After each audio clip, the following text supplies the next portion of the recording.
Hey, how you guys doing here? Hello, Ricardo here. Um, Shiny day today.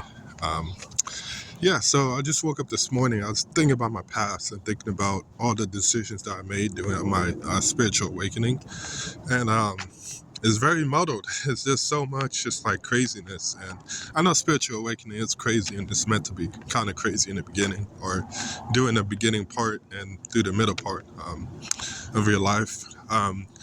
But it was just such a whirlwind because I felt like I was always in situations where I didn't want to be in, and my parents put me in those situations. And like I said, I know I keep harping on that about my parents, but uh, who you live with, your environment, that's who you become, And I realized that when um, I didn't realize it then, but when I was homeless, being homeless was a very special and sacred thing for me. It opened up my eyes to a whole new different reality where I've never seen before. And it really made me really happy, and it made me want to live life. At the same time, the people that I was around, um, the homeless people, they weren't really the best people. And I'm not talking about they weren't nice or anything like that. Yeah, kind of. But it's just like the things that they're doing, their energy, the things that they're focusing on, all those things really curtailed my life into negative, into bad things, in terms of the music I was listening to, masturbation porn, um, the energy, so all those things. And at the time, I didn't realize that like the environment, who you hang around with will shape your life. I just knew that I'm great and I could transcend any situation, which is obviously false. You can't. So that really hurt my life because that really, especially with the porn piece, because it really just made me like think about that 24/7 and wanted to have sex with females 24/7. Put all my energy towards that, and I ended up not having sex with any females. So that was one thing, and it really impacted my life negatively because even afterwards, so I stopped watching porn and masturbating like in 2020, and 5 years ago, 4 years ago, whatever. Um, and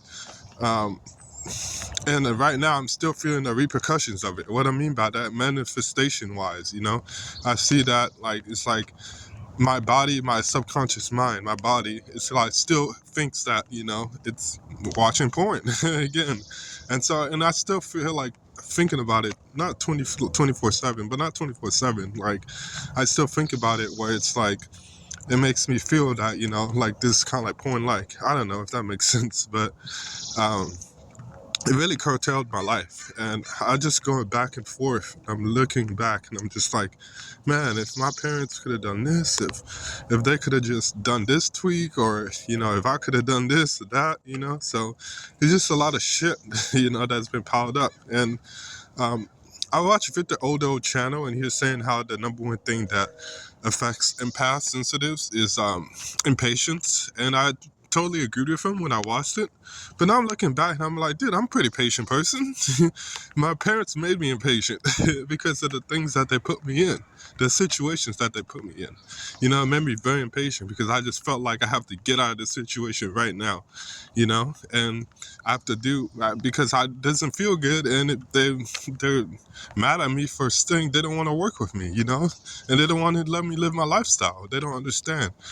Like for example, like doing homelessness, I was probably homeless for a year. I was drinking, smoking every day, pretty much.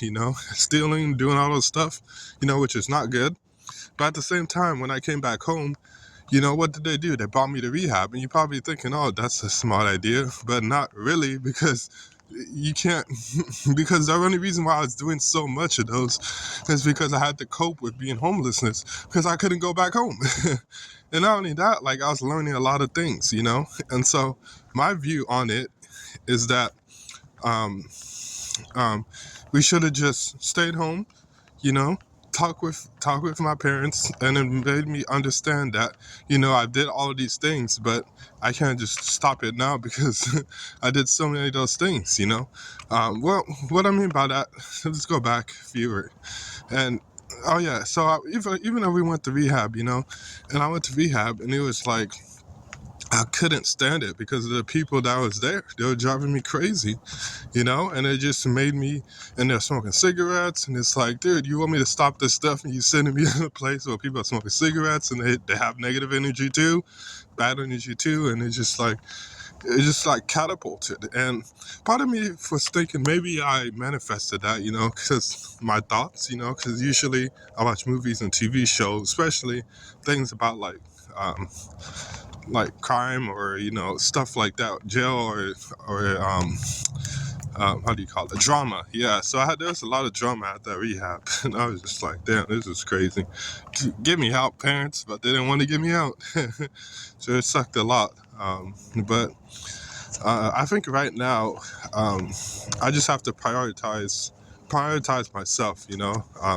I'm tired of going places with my parents where they want me to go, where they think that I should go, which doesn't serve me. So I'm not gonna say I'm on an island by myself, but I'm just gonna be selective of the things that I do and be conscious of the decisions that I make and that my parents make for me. So I gotta be my own man, and I think that's the thing that I have to do. If my parents don't like it, so well. If you would have done better in the past, we wouldn't have gotten to this point.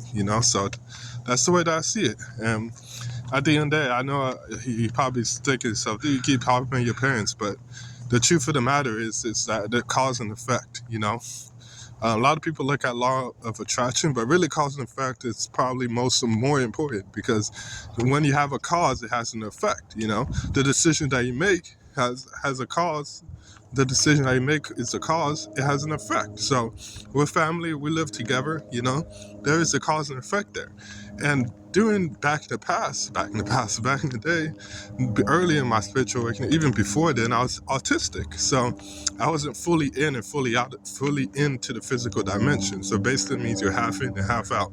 So what does that mean? That basically means like your viewpoint is higher than most other people. So I always felt like there was something wrong with me because nothing was happening in my life, and I was always hear people saying stuff is happening in their life. This happened, that happened. For me, I'm just like, nothing really happened to me. Yeah. So it was kind of like I was follower of grace, but I hated that point, but I should have loved it, because that should have been a time where I should have kind of been like a concubine and just like work on myself and just like build internal struggle, internal dialogue, just working myself and prayer with God, prayer with myself and just really just nurture myself. But I didn't do that, I didn't do the right thing. So that's my fault. I should have done a lot better for that. Sorry, heart, for doing that. But at the end of the day, if you're a family, you got to work together. And I think that once I have my own family, I'm going to do it a lot differently. I think I will. And I'm going to let my children just lead where they want to go. Obviously, I'll direct them. I'll let them know if the decision is bad or not. But I'll allow them to make the decision. Because if you feel like that will help you, okay, go do it. But at the same time, you better come back to me and let me know what you learned, what happened, and let me just let's have a conversation about it, man to man or woman to man conversation about it. So that's the way that I view it. So I feel like my parents didn't do that much. And the thing is, the only thing I had to do is a few tweaks, just be open to change, be open to internal dialogue, and just have a conversation with your son. That's it, a normal conversation, not something where you try to control. Hey, you need to do this, do that my way, because I have a house, I have all this stuff, nothing's wrong with me. And that's the problem. That's the ego getting in the way. You think you're so good, you're high and mighty. Just because you have a car and clothes in the house, you think that you don't need to change. Well, that's the problem right there. Like, even if you say it's my fault, okay, whatever, it's my fault. But there's something wrong with you too, because you don't want to change. You think that you're perfect, like everything's not fine with you because you have physical things, But on the inside, you feel fear. So it's like, I can't go down with that. I'm not gonna listen to you. So at the end of the day, I gotta figure my situation out, and I think that I will, hopefully. But I'm just looking back, and there's a lot of things. It's like a lot of things where it's just like my fault, my parents' fault, maybe the universe's fault, maybe, I don't know. But at the end of the day, I think that this situation could have been solved so much easier, if they just would have followed me. And just like, I'm not saying they have to do everything that I say. I'm saying follow me in terms of just like, let's work together. My plan that I wanted to do, you know? And the thing is, before my spiritual awakening, I was always mad at my parents, especially my dad. Always mad at him because the things that he'll say, things that he'll do, I really hated it. And once I was in my spiritual awakening, I dropped out. I was in college for like a few years, and I dropped out, and I went back home. I was ready to commit to working with my dad, working with my family. Hey, let's start over. Let's do the things that we need to do. Let's live the right life. Let's work together. I want to be an entrepreneur. Like, help me out, build businesses. Let's go. No, that didn't happen. What happened instead? I get all the fucking negativity. Oh, you dropped out of college. Oh, what are you doing? Oh, you made me feel so much pressure within me. Oh my God, you doing the wrong thing. You're doing this or that, Like, I could feel that. And it's just like, it's like, bro, like, why are you giving me this energy? I've changed, Like, what do you mean? Like, I'm finally ready to start moving to my goal, my mission, and you want to bring me down? Why? It doesn't make any sense. How you gonna say my previous me is better when I've had anxiety, depression, all this stuff, and now you're getting mad at me because I'm following my dreams, I'm following my heart? Like, who are you? What the fuck? I'm out of here then. You know what I'm saying? Like, it's just family problems, family drama. And that's what fucked up everything. And I didn't even want to bring the drama. I wanted to let it go and squash it. But no, they kept on having it, and they keep looking in the past. It's like, bro, move forward in the future. And so, I don't know. So I know I'm getting kind of angry, but it's just like, it's frustrating when you have a good solution and the people just don't execute it. They just do whatever they want to do. It's like having a football team, you're the coach. Okay, I'm not saying I'm the coach, but you have an advisor or something, and then you tell the coach, hey man, these players are this way, you need to coach them like this.